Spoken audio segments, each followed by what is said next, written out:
So, kumusta mga kanoisi? Welcome back sa ating YouTube channel, Filipino Easy. So, another update na naman tayo patungkol sa most viral mayor ngayon na si Mayor Alice Guo from Bamban, Tarlac. So, ang video ito ay from Kabayan News PH. Meron pamagat na kakapasok lang, tumambad na mga dokumento na pirmado ni Bamban Mayor Alice Guo. Konektado pala. So, question mark yun. So, it's kind of question. So, yan yung panonorin natin bago natin simulan. Kabayan News PH. Supportahan nyo yan. Tapos, syempre, kung trip nyo ng mga ganitong reaction video, may kasama kayo manood. Huwag nyo na rin kalimutang supportahan yung YouTube channel natin, Filipino IC.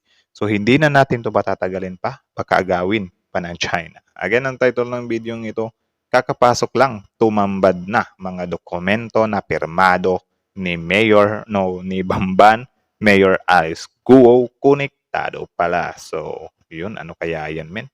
So, like, comment, share, subscribe, start. Wala ng lusot itong si Bamban Tarlac Mayor Alice Guo sa iba't ibang kaso na Ulit. Mga kabayan, tila wala ng lusot itong si Bamban Tarlac Mayor Alice Guo sa iba't ibang kaso na nag-uugnay sa kanyang pagiging koneksyon o partisipasyon sa pag-operate ng illegal na pogo operation sa kanilang munisipalidad. Ayon sa tagapagsalita ng Presidential Anti-Organized Crime Commission o PAOK na si Winston Casio, tumambal sa kanilang ginawang raid operation ito lang nakalipas na buwan ng Marso na marami silang nahalungkat na ebidensya na magpapatunay na sangkot talaga ang alkalde sa pag-operate ng illegal na pogo hub sa Tarlac. Isa na nga dito ang bill ng kuryente na nakapangalan mismo kay Mayora na si Alice Leal Guo. Yan yung nakakatawa eh. Yung bill ng kuryente, nakapangalan pa rin sa kanya eh. Tapos ang alibay niya lang doon ay, or yung paliwanag niya doon ay, yun nga, baka hindi daw napalitan. So, kayo ba? Naniniwala ba kayo doon? Kasi, kaya nga wala nang ganong naniniwala sa kanya eh. Kasi, yun nga, yung mga pinagsasabi niya ay some kind conflict siya sa mga ebidensya na pinapakita. No? Tuloy. Dito ay sa PAOK, marami pa silang mga dokumentong nahalungkat na nakapangalan at nakapirma kay Guo na magpapatunay na involved ang alkalde sa nasabing pogo hub.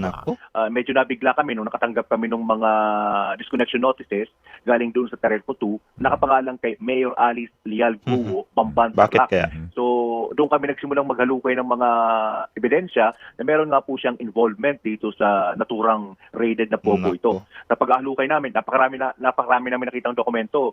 Una na nga po doon, yung bukod doon sa Tarelco bill, yung letter of no objection. Yun po talaga yung parang basically that's yung the most... bill ba yan na kuryente guys, pwede ba yung bayaran ng ibang tao? Or needed na si Mayor Alice Guo lang yung magbabayad?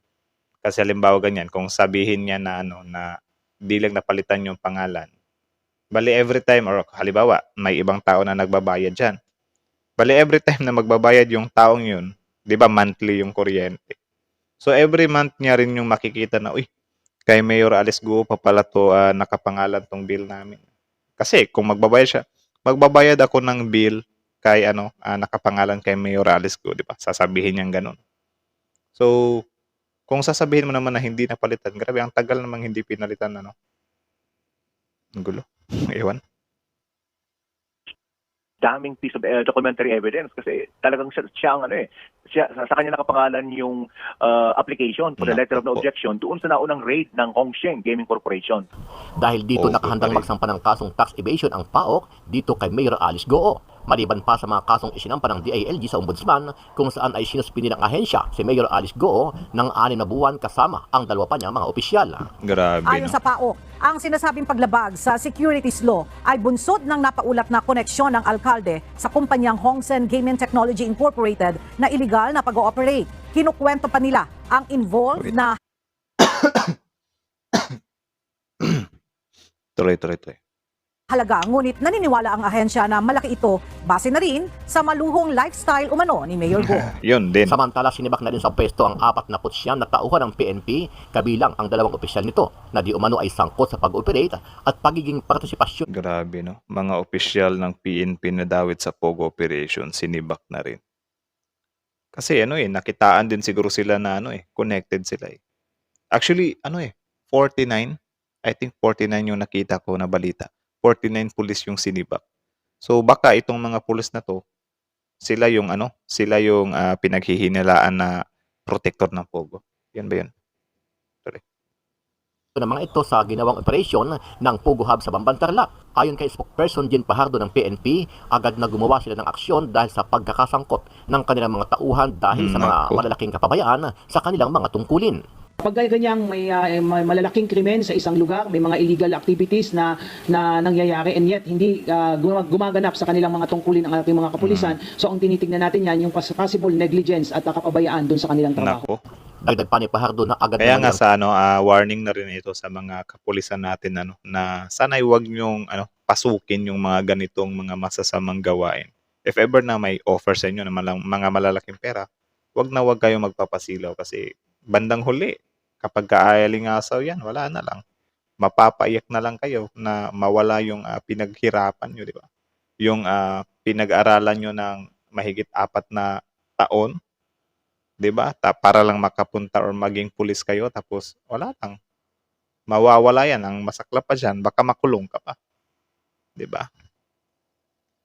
pinalitan ang 49 na police personnel para 49 patuloy ang serbisyo sa Bamban Tarlac. Yung 49 na PNP personnel na narilib po sa Bamban na Tarlac MPS ay papalitan po Naku, mula po doon sa mga personnel po coming from the first provincial mobile force companies, pati na rin po doon sa second PMFC at manggagaling din po sa Tarlac City Police Station, Concepcion MPS at saka sa Capas NPS po. Dami nun Sa kaugnay na balita, ibinunyag naman ni Senator Jingo Estrada na may isang politiko na taga Pangasinan at mayor din sa lugar na boyfriend o partner ni Mayor Goong na siya nga namamahala sa niraid na Pogo Hub sa Bamban Tarlac. Isa din to. Pati din tong issue niya patungkol sa di umano'y boyfriend. Ewan natin kung ano talaga yung buong katotohanan dito. No? Pero ayon naman to kay Senator Jingo Estrada. May mga something witness siguro siya. Pero yun nga, hindi pa naman natin yan totally makiklaim kasi yun, hindi pa naman tapos yung investigation, di ba? Received a very, very reliable information that her partner is a public official. Kasi sabi ko, mayor ng isang maliit na bayan sa Pangasinan. And according to my bubuit, Boboy. siya yung nagpapatakbo ng POG operations. Nako. Ng, owned by allegedly kay Mayor Alice Go. Doon mismo sa... Grabe yung ganun na. Kung totoo man yun guys na meron nga siyang boyfriend, parang ano pala yan? Relationship goals. Grabe yung ganun find a guy na susuportahan ka sa mga lahat ng gagawin mo. Walang paki kung ano man yan, good man yan or bad or whatsoever. Meron pa palang ganun na sasamahan kita kahit ano pa yung gawin mo. Kung totoo to, pero hindi pa naman to proven talaga eh. Bamban. Ayon pa kay Senador Jingo Estrada, nakahanda siyang ibigay sa DILG ang pangalan ng nasabing boyfriend ni Mayor Nako. Go para sa masusing investigasyon kung kinakailangan. Sir, yung mayor, would you encourage po the DILG or would you call on the DILG para investigahan na rin ito? Kasi ngayon naman, sir, If the DILG asks for his name, then sasabihin ko sa kanila. Grabe. sir, di ba, hindi ko makontak ang DILG sa inyo para alamin or... Hindi, wala. Pero palagay ko alam na nila yun kung sino yun. Kaya nga kasi na-rumored na eh. Sabi nga ni Mayor Alice ko, parang kilala ko na yung nililink mo sa akin. Pero grabe yung gano'n halimbawa, totoo yun na lover sila. Mayor to mayor Grabe yun like, paano kaya sila mag-usap? Like, babe, dito muna ako. Mayor ako dito sa lugar ko eh. So, yeah, pareha tayong mayor. Ano kaya yung mga pinag-uusapan nila, Kung totoo man. Grabe, mayor relationship goals. Ganun pala yun. Alam na dapat proactive ang DILG, sir, para hindi na para hindi na makaalis, hindi na makapag-cover up. Well, it's up to the DILG to have their own investigation. Of course, I will not meddle with their investigation. But if they want to ask the name from me, I will divulge the name. Ano ang masasabi mo dito, kabayan? Sama-sama nating panuorin ang buong video at pakikomment nyo po ang inyong mga reaksyon at sariling opinyon. Pero bago yan, Yun, kayo, ano masasabi nyo dito? Comment down below daw. muli po ako nag-iimbita sa mga hindi pa po nakasubscribe sa ating channel na Kabayan News PH. Pakipindot po ang subscribe button at pakiclick na rin ang notification bell para lagi kayong updated sa mga bagong upload natin na legit at napapanahong balita. Marami pong salamat. Plano ng Presidential Anti-Organized Crime Commission na magsampa ng reklamon tax evasion at violation of securities laws laban kay Bamban Mayor Alice Yan. Go. Hiwalay ito sa mga isinampana ng Department of the Interior and Local Government kaugnay sa Philippine Offshore Gaming Operator o Ito POGO din. Hub tax evasion, sabit din siya dito men kasi sobrang laki ng ano eh. Sobrang laki ng yaman niya sa income niya. Grabe ano. Sino kayang fa-file ng tax evasion doon? Yung tatay niya o siya? Kasi siya parang nag-a-accept lang siya ng pera eh. Pero parang may sinabi din naman si ano, si Sentulpo ba 'yan or si San Jinggoy na need daw yan na ano, padaanin doon sa kalimutan ko, BIR ba 'yon? Para ma-filtered talaga ano kasi yun nga halimbawa ganyan, millions lang yung some kind inaano niya diyan sa Pogo tapos malaman-laman nila na ang buong kabuuan pala ng Pogong yan 6.6 billion or 6.2 billion. Sobrang layo ng range nila, 'di ba? Kaya dito din na nagdududa sila na baka may some kind money laundering. Upgrade sa naturang bayan noong Marso. Ayon sa PAO, ang sinasabing paglabag sa securities law ay bunsod ng napaulat na koneksyon ng alkalde sa kumpanyang Hongsen Gaming Technology Incorporated na iligal na pag-ooperate. Kinukwento pa nila ang involved na halaga, ngunit naniniwala ang ahensya na malaki ito base na rin sa maluhong lifestyle umano ni Mayor Go. Nako, huli ka. Sinibak sa pwesto ng liderato ng Philippine National Police ang 49 na tauhan ng Banban Municipal Police Station. Kaugnay pa rin yan sa nadiskubring illegal na operasyon ng Pogo sa lugar noong Marso na Grabe, sinalakay. ang dami ng 49 na. Pero feel ko guys, yung 49 official na yan, ano ba yan? Isang presinto ba yan? Or isang, ano ba yan? Isang opisina ba yan na pulis lahat? Kumbaga, damay silang lahat. Kahit nasabihin natin na what if yung mga higher ups lang nila yung may some kind connection. So parang ano pala yan, tanggalan lahat. Presidential Anti-Organized Crime Commission. Kabilang sa sinibak ang 2 opisyal at 47 non-commissioned officer. Nako. Hindi naman nirilib ang hepe ng Banban Police na bagong talaga lang sa pwesto matapos ang nangyaring raid sa Pogo. Pag ganyang may malalaking krimen sa isang lugar, may mga illegal activities na nangyayari and yet hindi gumaganap sa kanilang mga tungkulin ang ating mga kapulisan. So ang tinitingnan natin yan yung possible negligence at kapabayaan dun sa kanilang trabaho. Sa ilalim sa retraining ang mga nasibak na pulis sa Police Regional Office 3. Dumating na rin sa Banban ang mga pulis na pumalit sa kanilang pwesto. Yung 49 na PNP Dami, personnel na narilib po sa Bamban na Tarlac MPS ay papalitan po mula po doon sa mga personnel po coming from the first provincial mobile force companies, pati na rin po doon sa second PMFC at manggagaling din po sa Tarlac City Police Station, Concepcion MPS at saka sa Capas NPS po. Kayo ba, agree ba kayo sa pamamaraan ganun guys na halimbawa ganyan, may problema sa presinto nila? Tanggalin lahat, like wipe out talaga lahat para yun, tawag dyan. Uusad naman yung ano, 'di ba, investigasyon. Kasi kapag ka ganon, yung mga nasangkot din, sila lang din yung mag-iimbestiga, baka may something na mikos-mikosin, 'di ba? Yan siguro yung kinakatakot din ng higher ups din natin na since involved sila dito, baka ano na lang, sibakin natin 'to. Kaya pinalitan ng bago lahat eh. Sinigurado po natin na yung strength po, 1:1 po yung naging palitan po dito. Kung 49 po yung 1:1. inalis po natin, ay 49 din po yung ipinalit po natin sa kanila. Grabe, Para no? masigurado po na hindi po ma-hamper po yung delivery po ng ating serbisyo, lalong-lalo na po sa mamamayan po ng Banban. Aapela ang kampo ni Bamban Tarlac Mayor Alice Guo na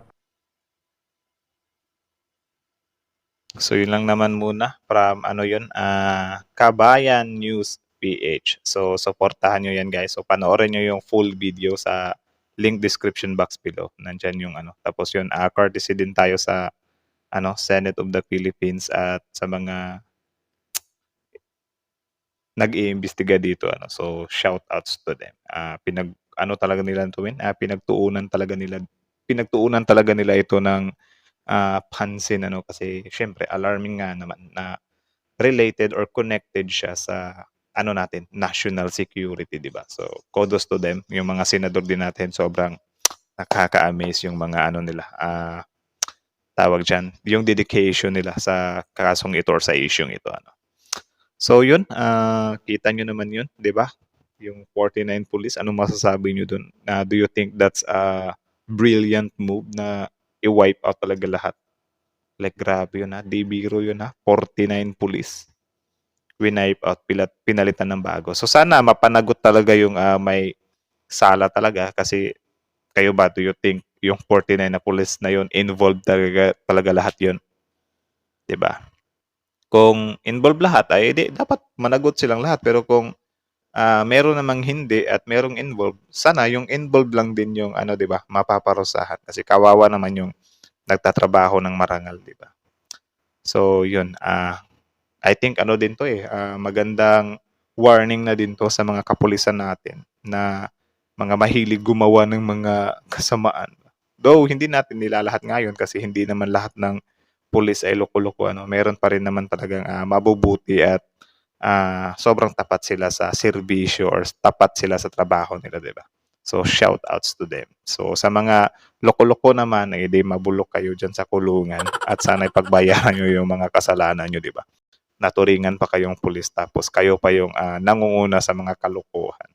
So paano uunlad yung bansa niyan? Imbis na yung mga otoridad yung huhuli sa mga illegalista, sila mismo yung illegalista. Protector pa yung iba, 'di ba?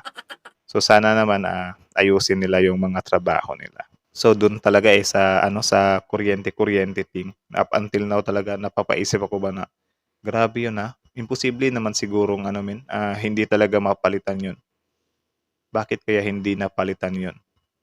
Kasi kung iisipin mo, halimbawa ganyan, matagal na daw na nasa kanya yun. So hindi na daw sa kanya yun. Pero ang naging siste up until now, pero ang naging siste, lumilitaw yung pangalan niya dun. So, paano nangyari yun? 'Di ba? Pangalan mo yung nasa kuryente. So, yun lang naman. Again, Kabayan News PH. Support nyo yan, guys. Original video in the description box below. Filipino AC. So, again, comment down your opinion below. Tapos yun, pag-usapan natin yan sa comment section. So, I think hanggang dito na lang muna. Again, full video in the link description box below. So, Filipino AC. Like, comment, share, subscribe. Comment down your opinion below.